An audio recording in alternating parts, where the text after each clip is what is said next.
All right. Well, like Shirley said, my debut novel, Things We Didn't Say, released last November, and it was set in our beautiful state of Minnesota.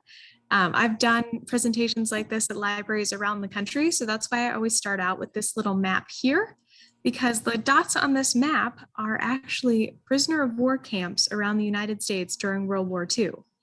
And that, if you're like me, is a lot more dots than you would have been expecting. And these are only of a certain size. So the larger camps are pictured here. Minnesota had over a dozen camps in total, and those were the ones pictured there are four of the largest. And as you can see, there are many places across the country that America chose to house and feed and put to work a number of prisoners of war, especially prisoners of war from Germany. Russia and England and other allied countries couldn't feed the prisoners of war, and America had lots of space and lots of food, and they also needed a lot of work done because many of the people who used to work in the fields had gone off to war. And so for a lot of people, having prisoners of war from a practical standpoint was the perfect solution because they could come and work in factories and on fields and in anything that wasn't directly related to the war effort. So they could work in a cannery making food, but they couldn't work in a munitions factory. That was in the Geneva Convention. And also, you wouldn't really want enemy soldiers working in a place that could easily be sabotaged or equipment could be damaged related to the war effort. So a lot of people will ask me what the inspiration was for, whoa, I just went a little bit fast, for this story. And what happened was I wanted to write a story set in World War II in the US because so many World War II novels I had read were set internationally, which I loved, but I didn't know very much about what was happening here in the United States. And especially because after college, I moved to Minnesota. So in 2013, I moved here and knew very little of Minnesota's history. So in looking for a topic for this novel, I thought, I wonder what was happening in Minnesota during World War II. And one of the most interesting aspects that I found was the fact that here's a map of all of the prisoners of war camps in Minnesota. So you can see maybe what the closest one is to you. I found out that my husband's grandma actually worked at a cannery with German prisoners of war. So it was really neat in the process of writing this story to hear a little bit about her experience and some of the prejudices that she heard and the worry that people had of prisoners of war working alongside women, especially young women like she was at the time. So in doing my research, I got to hear so many stories of ordinary Americans some of whom were very enthusiastic about the prisoners of war coming in and working because they knew that without them, they wouldn't get the crops in for the year. And some who were extremely hostile to prisoners of war moving into town. I read newspaper articles and editorials from all over the state of people complaining or worried about the prisoner of war camps that were coming into town. They were afraid that the prisoners of war would escape and do harm to American citizens. They had the idea that all Germans were terrifying Nazis. And there were also concerns that American soldiers who were taken prisoner in other countries weren't being treated with the same care and respect that prisoners of war here were being treated. So those were all details that I gathered in and was able to use in Things We Didn't Say.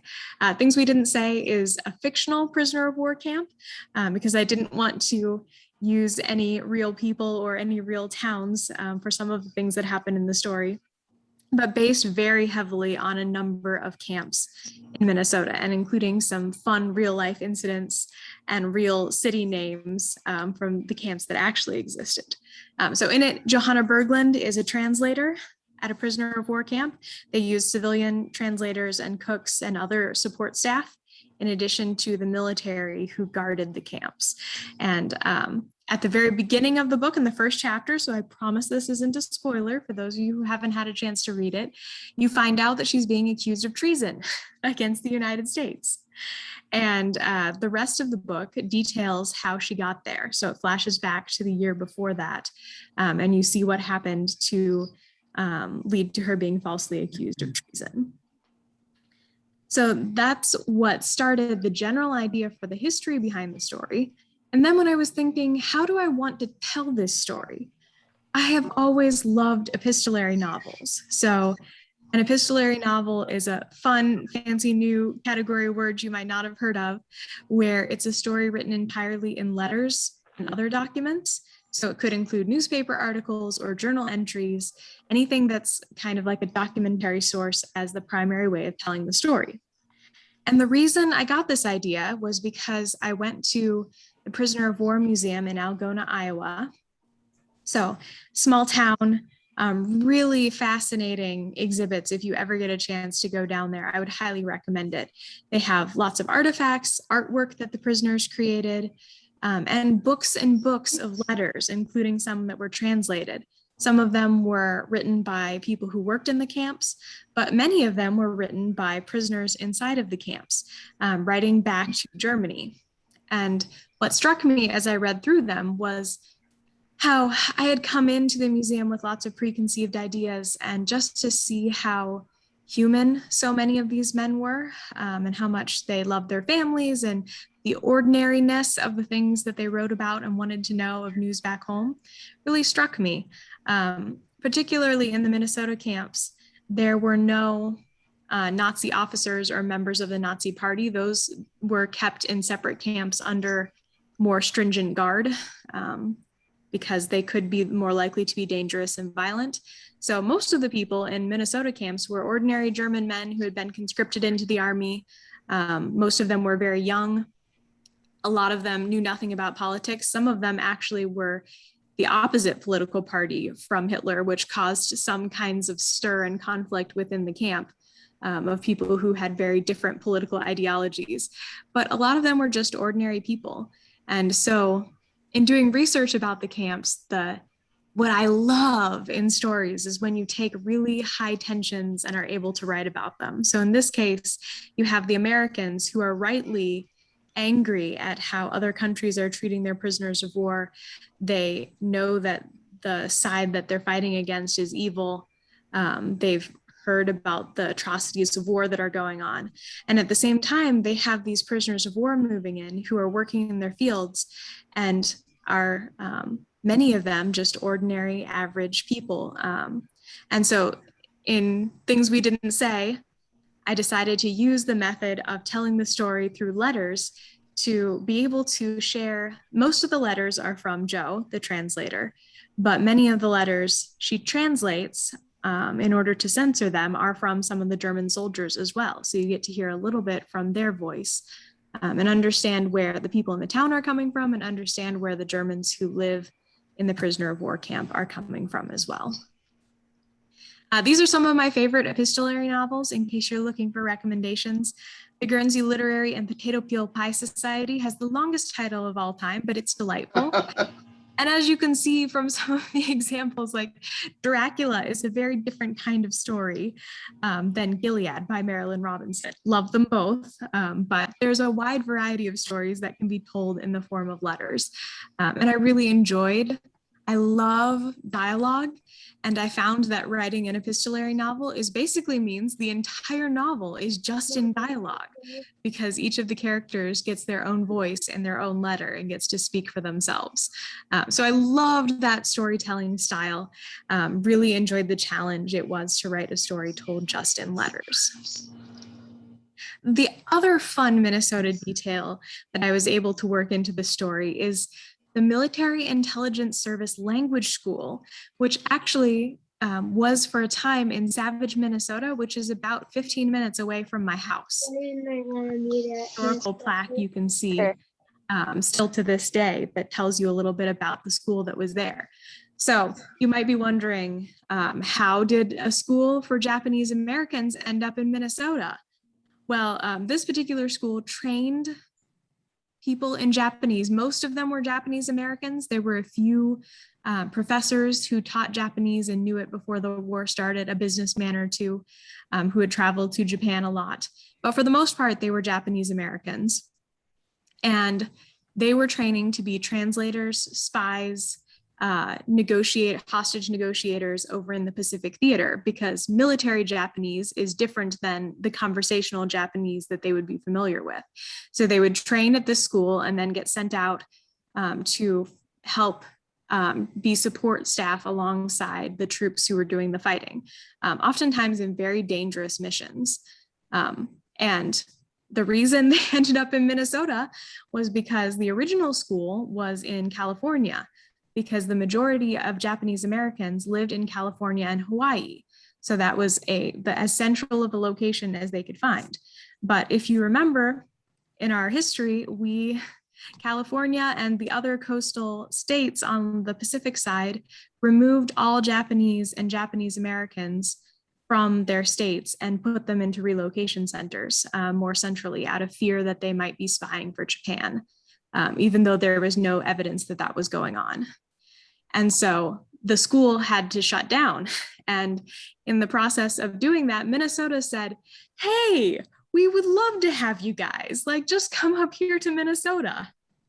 And so there are delightful pictures of these young men who are from California and Hawaii making snowmen for the first time and just grinning like it's the best thing in the world. I got a chance to read a lot of their diaries and letters in the course of writing the story, and a number of them said, we loved the first snow, we loved the second snow, and by the third, fourth, fifth, sixth, and seventh snow, we were ready to go back to California, which I think we can all relate to sometimes when it gets to be February here in Minnesota. But in Things We Didn't Say, the other main character besides Joe, the translator, is Peter. And Peter Ito is one of the one of the teachers at the Military Intelligence Language School. And he and Joe correspond and share information about their love of language, and are really good friends. And through their correspondence, I was able to tell a little bit more about these brave men. I really respect and admire them, because in a time when their country didn't trust them and treated them and their family badly, many of the men in the school, their families were in a relocation center. They still chose to serve their country and to risk their lives to make this country better. And so really was honored to be able to include them in this book for the sacrifices that they made. All right, I am going to tell you a little bit about my book that's coming out actually August 31st. So really soon here. I'm very excited. My second book is The Lines Between Us. It also takes place during World War II, but this time I went over to the Pacific Northwest and learned a little bit more about what they were doing during the 1940s. And one of the most interesting thing I found was that there were conscientious objectors who felt that because of their personal beliefs, they couldn't kill another human being. So instead, they volunteered to parachute into wildfires and became the smoke jumpers to replace people in the Forest Service who had joined the military. Was really inspired by their story as well. They went through a lot and really wanted to prove that the reason they didn't join the Army wasn't because they were cowards or trying to dodge their duty, but spent 3 years fighting wildfires in the middle of nowhere away from their families, risking their lives to be of service to their country. So this one has a few sections of letters, but isn't written entirely in letters, and is a little bit more of a mystery because it starts out in the beginning with a mysterious accident that may not have been an accident at all. And I loved writing the mystery storyline. I love reading mysteries, and being able to incorporate that into a storyline was just lots of fun for me. As well, I got to include details. These are some of my character inspiration photos of things that were going on in the Pacific Northwest at the time. One of my characters is a mechanic in the Women's Army Corps, and she gets involved in investigating this mysterious accident as the Army gets involved. The Triple Nickels were the first Black paratroopers who also helped fight wildfires, and they work into the story too. So I was delighted to be able to include bits of history from their story. And you can see that there in the corner, two photos of conscientious objectors who served in remote camps and forests as smoke jumpers during the war. So Again, what I really love to do when finding inspiration for stories is to find a bit of history that I didn't know before and digging into it and learning more. And I get really excited by that. And so that's what I wanted to do with this one as well. And if any of you haven't read these books or want a chance to buy them, they're bakerbookhouse.com. Baker Bookhouse is a independent bookstore that I just love. Before the pandemic, I participated in a lot of author events there, and they have a delightful staff of people. And they said, you know, Amy, if you're doing all these virtual events, if you want to tell people to use this discount code, we'll give them 40% off your books if they order them from us. So if you're interested in buying either of these, you can go to bakerbookhouse.com and use the code ALG21 right here in the little box. And then you will get the discount on that and support an independent bookstore. Such a great team there. I wish I could have them come and sell books at all of my events, but now that they're virtual, this is their way of doing that. So now back to some fun Minnesota history. When I said before that I took some real life incidents and sort of fictionalized them, one of the things that I researched was a number of escape attempts that prisoners of war made from camps. And when I say escape attempts, that may sound very scary and sinister. And the reason I'm kind of laughing as I say it is because for the most part, these men were just bored. And so their idea of an escape was crawling underneath the barbed wire fence and going out and getting a beer and then turning themselves back in.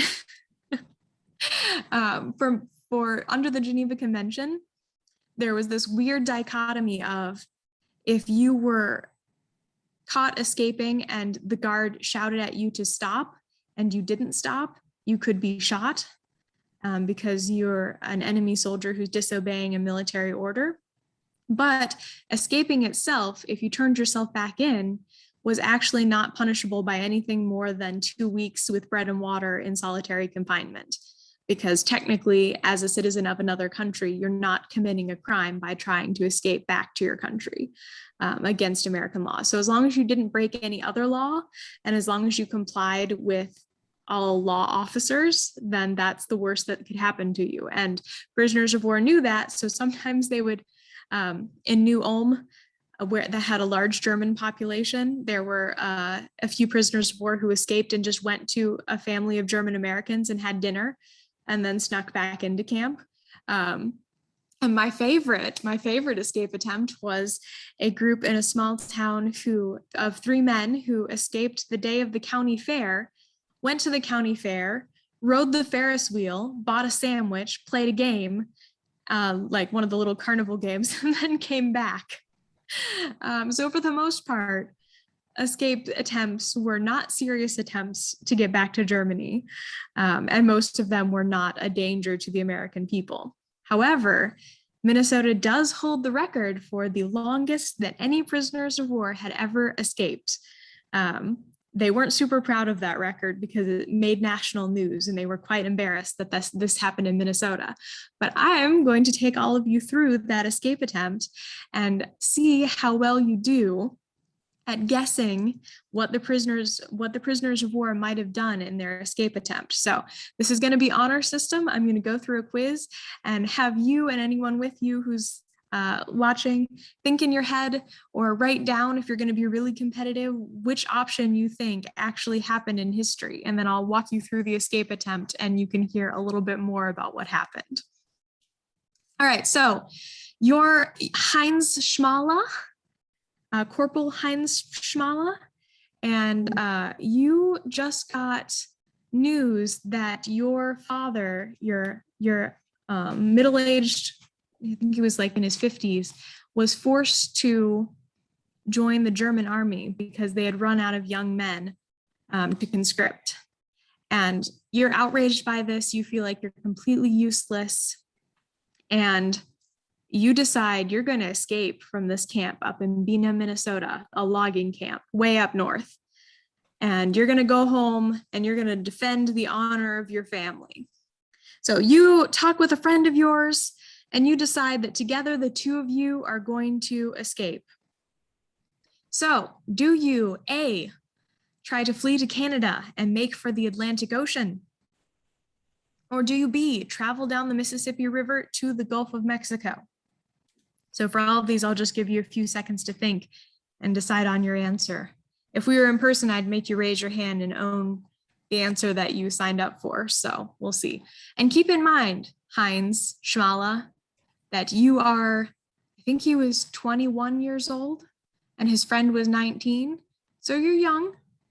We'll see what you know. We'll see how good of choices you make along the way.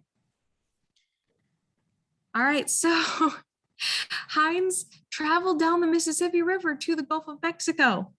And the reason that the two of them tried to do this was because they had no idea how long the Mississippi River actually was and how big America actually was. Here's another fun fact, that in prisoner of war camps, people were restricted to not having atlases and books of maps in the camp. They would bring in books in German. People donated theology books or textbooks or just books of interest, and some in English because some prisoners were learning how to speak English. But for obvious reasons, they didn't want them to have maps.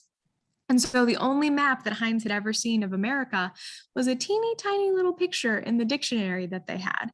And so to him, you know, if America is approximately the size of Germany, they could probably make it to the Mississippi River, down the Mississippi to the Gulf of Mexico. That was their plan.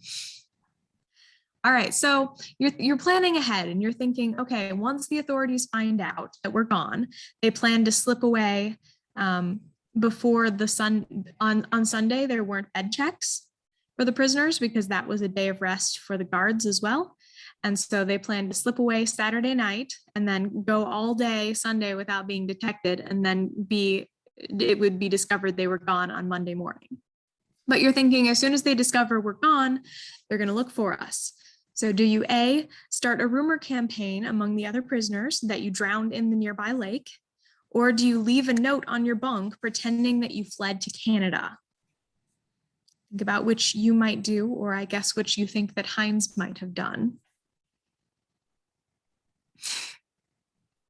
And in this case, they left a note, and the note, oh my goodness, guys, it was the most obvious note you've ever read in your life. It was something like, by the time you find us, we'll be all the way up north now to get to our nearest ally, or something really cheesy like that. And immediately the authorities were like, there's no way, they just told us where they were going. So police put out an all points bulletin all over the state. The FBI got involved. Local news reported on pictures of the two men so that everyone could be on the lookout for them. And they started sweeping the surrounding countryside looking for these two prisoners of war who had escaped. All right, so as you go, you obviously have packed a lot of necessary supplies. Whoops, you already saw the answer. Sorry. Hopefully you weren't looking. You've packed a lot of necessary supplies with you, including you and other prisoners helped you save up food.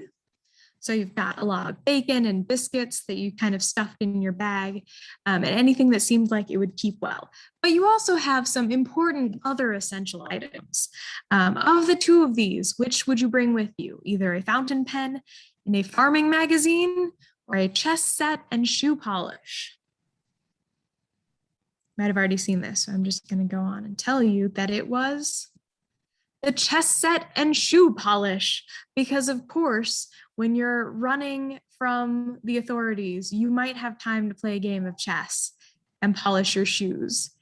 They also had a dictionary with them, which at least that seems a little bit more practical, and lots of cigarettes and various other things that they scrimped and saved from other prisoners and from the commissary that was on their base. All right, so you're traveling down the Mississippi.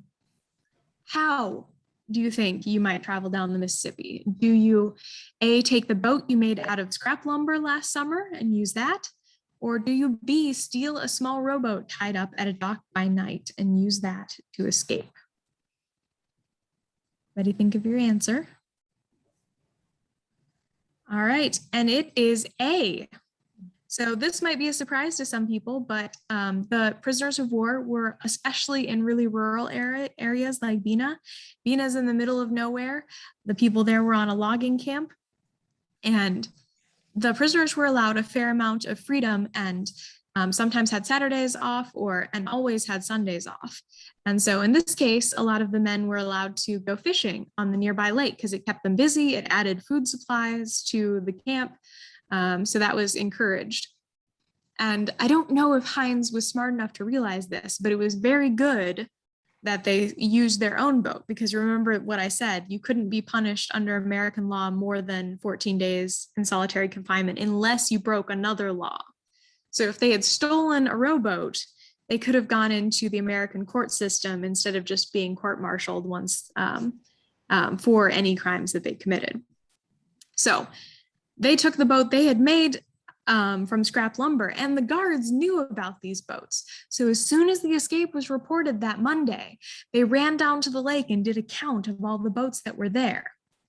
But whichever guard they sent down there counted wrong and assured everyone that all the boats were there. And so they were definitely traveling by land and not down the river. So that's one reason why several days passed with the authorities searching only in the woods and not along the river for these two men. So you're feeling pretty good because you've had several days go by without anyone stopping you or questioning you. You haven't even really seen another soul. You mostly try to travel at night, but one day you get a little bit overconfident and you start traveling during the day. You see somebody in a boat kind of following you, and they look like they're kind of checking you guys out. So which of these do you do? Do you start a fire, roast some sausages, and act casual? Or do you duck into the woods and hide in the undergrowth? If you were Hines and his friend. Well, I don't know what you would do, but I know what Hines did, which is start a fire, roast some sausages, and try to act casual. And when I say act casual, the particular farmer who was following them and thought, I heard about these two German guys. This looks a little suspicious. He came onto shore where they were eating their sausages and asked them, like, hey, is everything all right? Like, what are you fellows doing out here? And in his broken English, Hines answered that they were just fine. They were only resting, in a very thick German accent. And the farmer just pretended to believe them and got into his boat, went straight back to his house and called the police. So thankfully, Hines at least had the sense to pack his things up, and he and his friend left that campsite. And by the time the police got there, there was no one there. There was just the empty campfires spot. All right, but the next day, it got really, really cold out. So you're freezing cold at this point, because did I forget to mention, they left in November, which in Minnesota, it started out unseasonably warm, and they thought, yes, this will be completely fine. But by this point, there's snow, there's frost overnight, and you're absolutely freezing cold.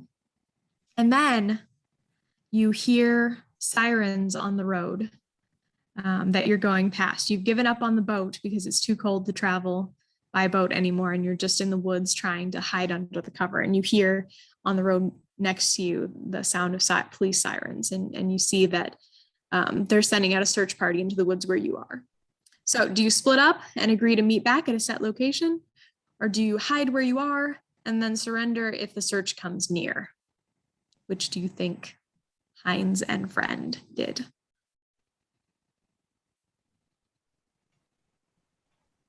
Well, this time I think they probably did the smart thing, because they hid, but the search came closer and closer. And when they couldn't stand it anymore, they stood up and put their hands on their head and surrendered, because they sure weren't going to be shot for escaping. And as soon as they surrendered, again, the only thing they could do was get 14 days of solitary confinement. So for sending the entire country on a manhunt for them, and everyone in an uproar around the nation about these Minnesotans who had escaped, they didn't manage to do any damage at all, and got several like several dozen miles down the Mississippi and escaped for over a week, which was the new record for prisoner of war escapes, but ended up right back in Bena chopping logs where they had been before.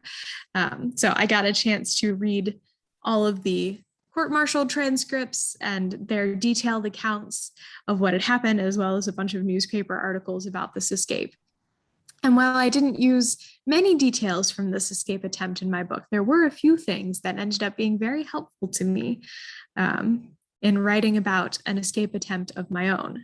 So I'm not going to say too much more about that because that happens toward the end of the book, but when you read it, you might be able to recognize some of those details. And that is all I have to share for you for the official presentation part. So again, if you're interested in either of these books, you can check them out at bakerbookhouse.com. And I'm sure Shirley can send this information to you as well. But I want to take time to thank everyone and also be thinking of questions, because I think soon we're going to stop the recording. And if you have questions about either of these two books, about the research that I did for them, about my writing process, anything along those lines, I'm happy to answer them. I love tailoring presentations to what people care most to see. So with that, I will stop my sharing and we can have a time of Q&A.